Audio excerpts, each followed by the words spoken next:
Ya, biaya kuliah akan terdampak dari efisiensi anggaran di Kementerian Dikti Saintek. Untuk membahasnya lebih lanjut, saat ini malam hari ini sudah bersama kami di studio Wakil Menteri Pendidikan Tinggi Sains dan Teknologi, Ibu Stella Christy. Selamat malam, Bu. Selamat malam, Mas Radi. Masih semangat nih meskipun diefisienkan, dipotong anggarannya masih semangat. Tentu saja, karena efisiensi itu membuat kita setuju semangat.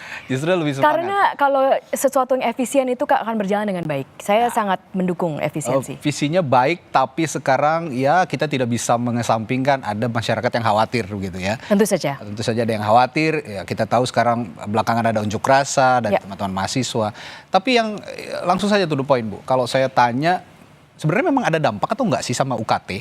Karena kekhawatiran teman-teman mahasiswa ini katanya, wah efisiensi anggaran, jangan-jangan UKT kena juga nih gitu. Iya, untuk efisiensi anggaran ini tidak boleh ada dampak terhadap UKT.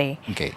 Jadi juga perlu diketahui ya bahwa pertama-tama segala sesuatu angka yang sedang diefisiensikan ini adalah terutama sekali untuk efisiensi yang bersifat seremonial. Jadi seperti alat tulis kantor, perjalanan dinas, seremonial yang lain, rapat-rapat yang di luar. Jadi ini kalau ini kita bisa efisiensikan, namanya juga efisiensi bukan pemotongan. Jadi ada efisiensi dari satu hal yang sifatnya seremonial itu akan bisa digunakan untuk hal-hal yang bisa mempunyai dampak yang memang kinerjanya sudah tinggi sampai saat ini. Jadi sehingga yang kita lakukan memang adalah efisiensi. Jadi bukan pemotongan atau bukan untuk meningkatkan UKT yang akan berdampak buruk terhadap masyarakat kita. Dan juga mungkin yang perlu diketahui, Mas Radi, bahwa tidak semudah itu di perguruan tinggi negeri itu bisa mengubah UKT, bukan keputusan dari masing-masing universitas. Ada peraturan Menteri Permen 2 tahun 2024 yang mengatur langit-langit UKT sehingga itu tidak bisa diubah langsung saja diubah seperti itu. Jadi intinya barriernya itu ada di Permen itu ya. Betul. Ada di situ sehingga perguruan tinggi juga tidak bisa seenaknya untuk menaikkan. Tidak bisa langsung, harus ada berdiskusi dengan kami dan juga ada langit-langitnya dan ini dihitung dari biaya kuliah tunggal tentu saja. Yang Anda maksud tadi Bu Wamen, bahwa pemotongan anggaran itu lebih ke seremonial, APK, itu yang dimaksud oleh Pak Menteri di pembahasan pada Komisi 10, pemotongan anggaran operasional, apakah termasuk itu? Iya, operasional yang sifatnya seremonial. Alat tulis kantor itu kan termasuk ke seremonial, tapi ya mungkin dulu pulpennya harganya sekian, ya sekarang tidak usah sekian, begitu kan? Termasuk kita kalau pergi ke luar negeri, saya pun bukan ke luar negeri, kalau pergi jalanan dinas sebenarnya sebelum efisiensi ini, sebelum keluar Inpres, kalau saya setiap kali di dalam negeri selalu pakai ekonomi. Semuanya. Iya. Jadi dari kementerian sendiri sudah ada instruksi sebenarnya untuk di Kementerian Dikti sendiri ya. Di internal sudah ada instruksi berarti ke bawah termasuk ke perguruan tinggi ya. Ayo lo hemat gitu, jangan jalan-jalan atau menggunakan perjalanan dinas yang terlalu mahal begitu kira-kira ya. Ya, karena begini, anggaran itu selalu terbataskan. Dan kita ingin menggunakan anggaran itu sebaik-baiknya untuk kepentingan rakyat, untuk kepentingan masyarakat kita. Nah, jadi secara birokrasi harus kita jalankan efisiensi ini sehingga kinerja kita menjadi lebih baik. Saya berikan satu contoh lagi, ini sebelum keluar Inpres, sebelum ada efisiensi di kementerian kami, di Kemendikti Saintek, itu setiap kali meeting tidak ada snack. Hanya air putih, air putihnya pun pakai gelas. Jadi kita nggak ada snack lagi, Mas, setiap kali meeting. Begini, Bu. Ya. Kalau saya dengar di rapat Komisi 10 kemarin dengan Pak Menteri, anggaran yang dipotong kan cukup besar ya, Bu ya. 6 sekian triliun menjadi 3 sekian triliun begitu. Tapi apakah memang anggaran seremonial sebesar itu 3 triliun misalnya? Apakah memang sebesar itu dan seperti yang Anda jelaskan ATK, snack dan segala macam, apa memang sebelum-sebelumnya memakan anggaran sebesar itu? Ya, bisa. Bisa sampai sebegitu? Bisa lebih dari itu, Mas. Ya. Luar biasa bisa. Sekali. Karena perjalanan dinas dan lainnya bisa memakan. Apalagi ini kita berbicara seluruh Indonesia ya, bukan hanya di Jakarta saja kan. Betul. Ini tapi saat itu Menteri Anda waktu itu menyebut bahwa ini uang kuliah bisa naik karena ada efisiensi anggaran. Nah, ini juga sepertinya agak kontradiktif dengan pembicaraan kita malam hari ini. Apa yang bisa Anda jelaskan, Bu, kira-kira soal itu? Waktu itu kan Pak Menteri sedang membuat bisa ya. Jadi ada itu kemungkin. masih kemungkinan. Betul. Jadi kalau efisiensi anggaran ini kita menggunakan sistem yang namanya rekonstruksi.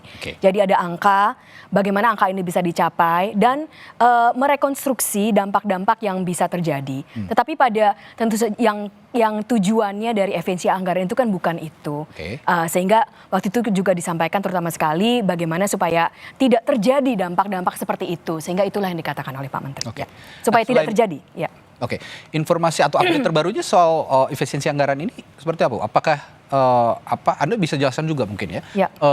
Apakah ini yang terkena pos-pos tertentu seperti misalnya, saya juga tidak tahu, Anda bisa jelaskan nanti.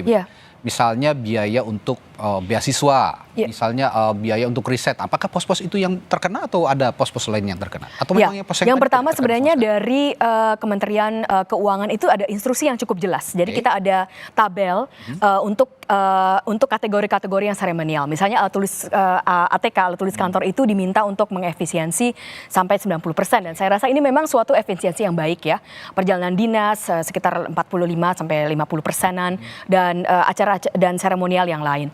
Lalu jadi itu menjadi pedoman yang bisa dipakai untuk bagaimana kita berefisiensi. Jadi kategorinya sudah jelas yang seremonial ya. Dan saya ingin menekankan bahwa beasiswa sama sekali tidak dipotong. KIP kuliah, beasiswa adik, beasiswa seluruh beasiswa itu sama sekali tidak dipotong. Tapi ini bukan karena ada pernyataan dari masyarakat sehingga dikembalikan, bukan. Dari Inpres 1 2025 itu sudah jelas-jelas bahwa bantuan sosial tidak terkena efisiensi. Beasiswa itu semua termasuk bantuan sosial. Masuk ke item situ ya? Iya, jadi itu dari awal memang sudah tidak terkena efisiensi. Jadi bukan karena akhir-akhir ini ada penyampaian aspirasi sehingga ada kebijakan yang berubah. Tidak ada perubahan. Dari Inpres 1 2025 itu sudah jelas bahwa bantuan sosial tidak terkena efisiensi. Beasiswa yang ada di kementerian kami dan yang di tempat lain juga saya yakin sama sekali tidak terkena efisiensi. Bagaimana dengan riset, Bu? Dengan riset, kalau pendukung risetnya itu adalah yang termasuk kategori-kategori yang di tabel 16 gitu, tentu saja bisa diefisiensikan. Tabel 16 itu maksudnya, tabel 16 itu bagaimana, Bu? Ya, maksudnya di tabel itu ada 16 kategori.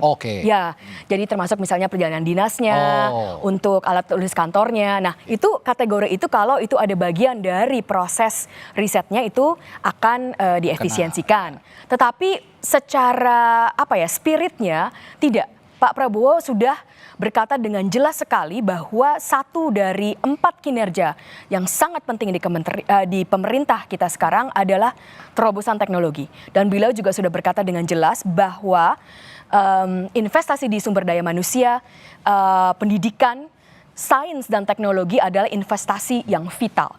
Sehingga untuk risetnya itu kami sedang optimasikan dan kami berharap untuk dalam jangka waktu sebentar akan ada berita baik bahkan bahwa riset ini akan bisa berkembang. Karena Pak Prabowo kan program prioritas utamanya, quick win-nya salah satunya itu adalah developing sumber daya manusia. Gitu. Betul.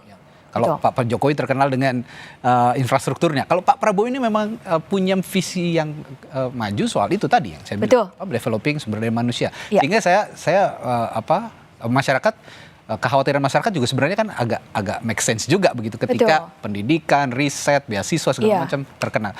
Jadi malam hari ini ditegaskan ya Bu, tidak ada yang terkena dan ini ada jaminan dari Kementerian Dikti sehingga apa yang ingin disampaikan juga untuk masyarakat supaya mereka juga tenang begitu dengan untuk beasiswa sama sekali tidak terkena potongan. Untuk yang vital seperti di riset itu kami dari Kemendikti-Saintek juga sedang mengoptimasikan supaya ada dana-dana lain yang bisa kita gunakan untuk mendukung riset kita.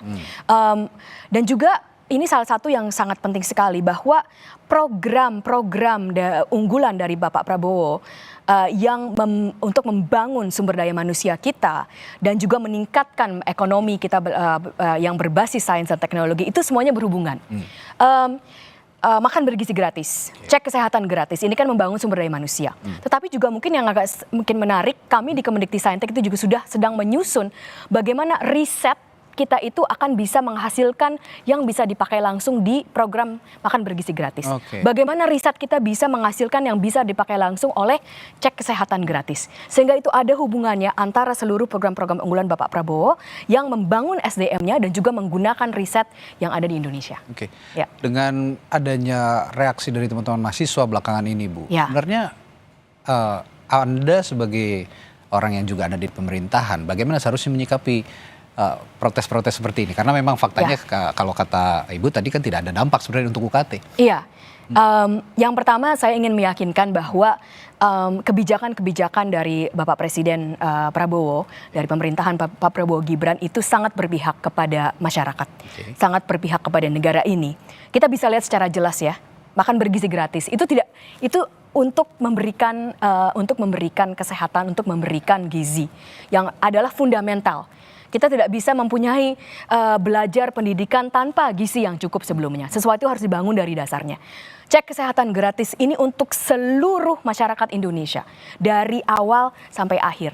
Ada juga program-program unggulan lainnya, termasuk yang sedang kita jalankan di Kemendikbudristek akan membangun yang namanya SMA Unggul Garuda, memberikan akses terhadap pendidikan berkualitas sains dan teknologi kepada mereka yang sebelumnya tidak mempunyai akses kepada pendidikan berkualitas ini.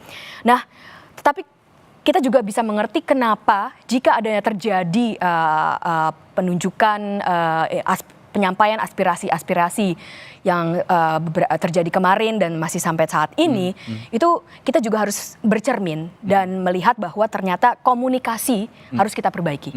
Nah inilah jadi saya terima kasih di sini bisa bertemu dengan Mas Radi dan juga bisa berbincang-bincang dengan masyarakat karena kita perlu berkomunikasi dengan jelas. Jadi kebijakannya saya rasa sangat jelas sekali, kebijakannya itu sangat berpihak kepada masyarakat, namun kita juga harus bisa berkomunikasi, kami sebagai pemerintah komunikasinya masih belum clear, sehingga banyak yang agak salah tangkap. Mas. Taruh begini Bu, kalau semisal ini kita kan malam hari ini menegaskan bahwa UKT tidak terpengaruh dengan efisiensi anggaran. Ketika terjadi nanti di kemudian hari ada aksi protes atau aksi unjuk rasa dengan membawa bukti bahwa wah ternyata UKT-nya naik nih di perguruan tinggi tertentu, tentu Kementerian Ibu juga akan bertindak langsung atau bagaimana? Kita tentu saja akan mengkaji ya di perguruan tinggi negeri di perguruan tinggi negeri karena di perguruan tinggi swasta itu tidak bisa kami atur. Tapi di perguruan tinggi negeri segala sesuatu perubahan itu akan kami bicarakan bersama sehingga harapannya itu adalah tidak boleh naik UKT dan juga efisiensi tidak berdampak terhadap UKT. Tapi kita efisiensikan bersama. Jadi selalu kita bicarakan, selalu kita lihat kepentingannya untuk kepentingan masyarakat. Tapi ini tidak menurunkan juga standar kualitas pendidikan tinggi kita ya Bu ya. Artinya efisiensi anggaran jangan sampai juga ya ini kan bagian dari pelayanan publik juga memberikan pendidikan tinggi kepada mahasiswa. Tentu saja. Tadi kan saya sudah bilang bahwa kami sedang mengoptimasi dan juga mengusahakan memperjuangkan bahwa dana riset mudah-mudahan akan juga bisa berkelanjutan dan mudah-mudahan bahkan bisa diperbaiki. Nah, di perguruan tinggi itulah riset itu di perguruan tinggi. Dan pendidikan tinggi itu datangnya dari juga riset. Jadi kalau kita mempunyai riset yang mumpuni di perguruan tinggi, kualitas pendidikan tinggi kita akan meningkat. Kalau Mas Radi bisa lihat, kenapa ranking-ranking perguruan tinggi yang sangat unggul di dunia itu mengapa? Itu karena risetnya. Kenapa riset itu sangat berdampak pada pengajaran? Karena kalau kita sebagai ilmuwan itu mempunyai riset yang paling mumpuni, kita juga akan mengajarkan kepada mahasiswa kita sains atau di ilmu apapun yang paling mumpuni, yang paling frontier. Itulah yang sangat menjadi penting sekali. Jadi ada dana-dana lain. Jadi pendidikan tinggi itu bukan satu arah hanya mengajar di kelas, tapi risetnya, kegiatan yang dilakukan itu semuanya adalah suatu kesatuan. There's so many way to innovate gitu. Betul. Dari ekosistem untuk meningkatkan ekosistem di perguruan tinggi adalah termasuk dan juga penting sekali ekosistem riset, ekosistem sains dan teknologinya. Jadi malam hari ini kita bisa tegaskan, tadi Ibu Stella juga sudah menegaskan bahwa any kind of scholarship, semua beasiswa termasuk tenaga pendidik juga ya, termasuk beasiswa dosen juga tidak akan. Beasiswa dosen sama sekali tidak dipotong, yang namanya adalah BPI, beasiswa KIP sama sekali tidak dipotong dan mungkin mungkin ADK juga ya? adik itu semua tidak dipotong. Semua beasiswa tidak ada yang dipotong dan mungkin masyarakat tidak pernah mendengar ini ya angkanya. Itu angkanya luar biasa besar. Oke. Beasiswa KIP kuliah saja itu 14,698 triliun rupiah tahun ini. Oke. Pemerintah itu akan keluarkan untuk memberikan kesempatan bagi para adik-adik kita, mahasiswa kita yang dari latar belakang ekonomi menengah dari ekonomi bawah untuk bisa mendapatkan kesempatan berkuliah. Ya. Tanpa bermaksud untuk mengompar pernyataan Pak Menteri kemarin, artinya yang kemarin dibicarakan di DPR itu ya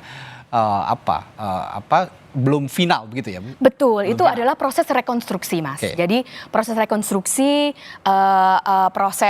biasanya kan kalau kita rekonstruksi itu kan ada mungkin bisa seperti ini, mungkin bisa seperti itu, tetapi sebenarnya dari awal pun sudah sangat kita tahu terlihat, bahwa ya? tidak ada terhadap beasiswa itu sudah tidak ada sama sekali.